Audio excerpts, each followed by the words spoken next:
I'm excited to share my first hypnagogic light experience with you guys today. Hey, I'm Virgo and this is Psychedelic Actualization. On this channel we talk about topics like self-realization, self-actualization and working with psychedelics to live a more authentic and fulfilling life. And as I said, today I want to share my first hypnagogic light experience with you and how it relates to this psychedelic experience and what potential it maybe has for us. So I wanted to try this for quite some time. I've heard about it for like 4 years now, but I never got the opportunity to try it or never searched that experience out. But now at Breaking Convention in the UK, I got to try it for the first time. And it was absolutely interesting, very interesting experience, which I want to share here today. So I tried this hypnagogic light experience with the Lucia N3 meditation lamp. You can check out the website. I'm going to put the link into the description. It's like lightattendance.eu or whatever. And it is a neurostimulator which combines flashing and constant light in a special rhythm to target the brain waves to a special state. So it leads the brain into a state with theta waves. Those theta waves are kind of more related to dream states, dreamlike images, deep relaxation.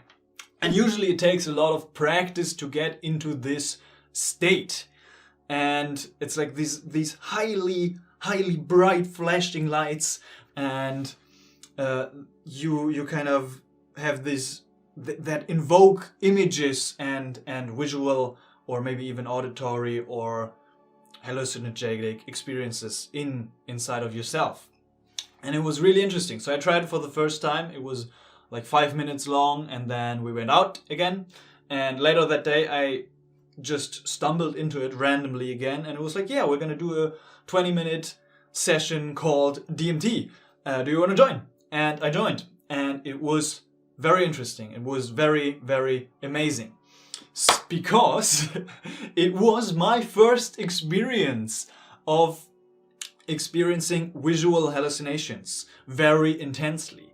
So I've had visual experiences with closed eyes on DMT, on mushrooms, on LSD, but it's also always very vague for me. I'm experiencing those entheogens, those substances, not in a visual way.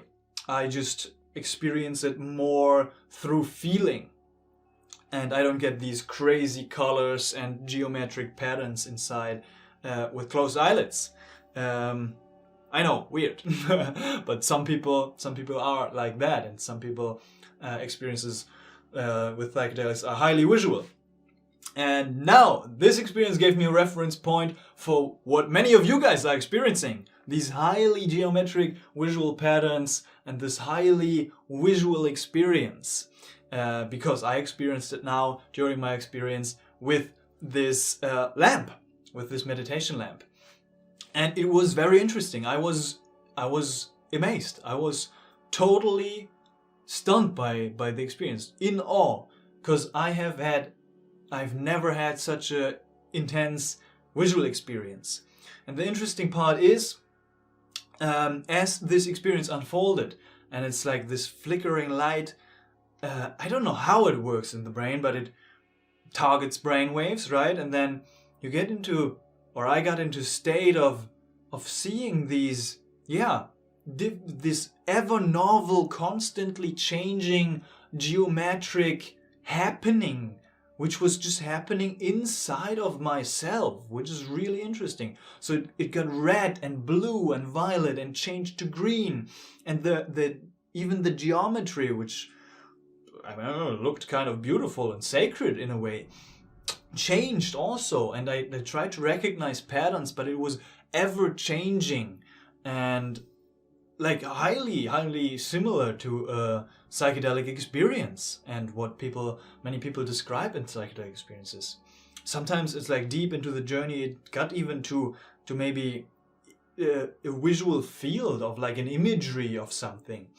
And it's very interesting. What I noticed during that experience is, because I was so focused on the experience and on the visual experience that was happening, it was easier to let go of thoughts and just to be really present and in the experience and in the moment, in the meditation.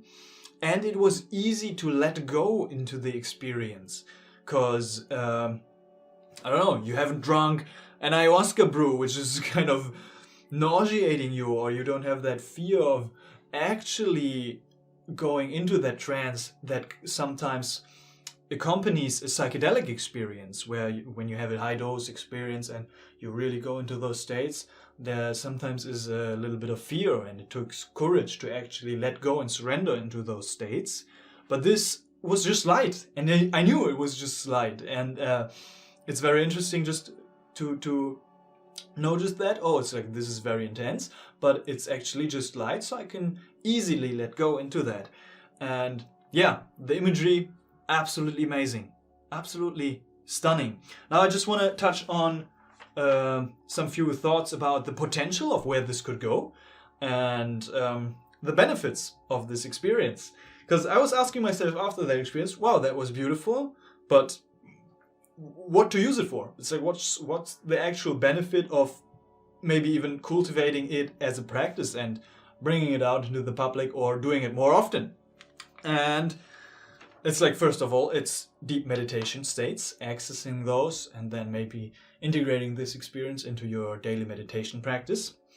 It's because it is changing your brain waves, it is targeting those, and if you do it for long enough, maybe it's gonna get you into a trance state, into these theta waves, into a deep meditation.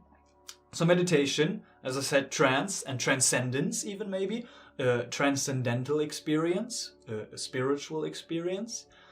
But also, I've read it could be used for self-healing, for accessing the subconscious, for working on your own healing. It can be used for lucid dreaming. I have not tried that yet, but maybe I'm gonna do in the future to get into the lucidity of the dreaming state more easily. It can be used for art, just as you can maybe be inspired by the psychedelic experience and express that in your art. You can be inspired in that experience and express that in some form of art. And the last point, very interesting, is maybe for psychedelic beginners, for people who have not tried psychedelics yet, but maybe want to, they can get a glimpse into what the visual aspect of that experience could be like. I mean, for me, it was even way more complex and intense, the visual aspect, as my psychedelic experiences. But for psychedelic beginners, just to experience that state of consciousness and to this change in perception, even with closed eyelids, I think is very, very valuable, even like especially for people who are maybe afraid to go directly into a psychedelic experience, who have this kind of experience. And also, at the end of the session, I was like so amazed, and I asked the woman who was guiding it, it's like, have you tried it on psychedelics? Which was kind of a stupid question, because we're at a psychedelic conference. She's like, of course. It's like, this is amazing. And like, yeah, the potential of using this as a tool for psychonauts, for deep explorers like ourselves maybe, is very interesting. I want to try it. I want to try it in a psychedelic experience, and just see what it's like, what it's doing, because then it's maybe intensifying the experience. It opens up new doors of perception, new doors of dimensions of experience, which is interesting. But yeah, if I would see that during my psychedelic experience, I would be distracted by that. And that's what many people report, right? Those highly geometrical experiences with closed eyes are beautiful, and these visions are sometimes beautiful, but also sometimes distracting. So it's a blessing and a curse to see them, and it's a blessing and a curse to not see them, like myself. Like I'm not having those highly visual experiences most of the time, but I can focus on the state I'm in, on the feeling state. I can really journey deep into this expanded state of consciousness and go through my topics through feeling and not through seeing stuff. I don't get distracted by seeing stuff. But also, I'm not able to see this beautiful stuff, right? And other people are able to see that beautiful stuff, but maybe have to focus more or have more difficulty of actually not being distracted by that, but going into the feeling part of the experience. But yeah, the meditation lamp, I don't know if it can change and influence the psychedelic experience in a beneficial way for self-actualization and self-realization maybe even. So yeah, that was my experience, my kind of trip report of the hypnagogic light experience. Let me know what you think in the comment section down below. Let me know if you have tried it or what your thoughts are on this experience, or if you would like to try it. I highly recommend you search it out. You look for that experience, and if the opportunity opens up to you, you should try it. It was an amazing experience. I highly enjoyed it, and I think it is definitely related to the topics of like self-realization and working with psychedelic states, because this is also an expanded state of consciousness, a different state of consciousness, which is also kind of similar, at least visually, and also internally, to the psychedelic experience. So just wanted to share that, put it out there. If you want to hear more of my experiences or want to learn like how to work with psychedelics to live a more authentic and fulfilling life, you can subscribe to the channel, check out my website psychedelicactualization.com, follow me on Instagram, Psychedelic Actualization, and I hope to see you soon. Blessings.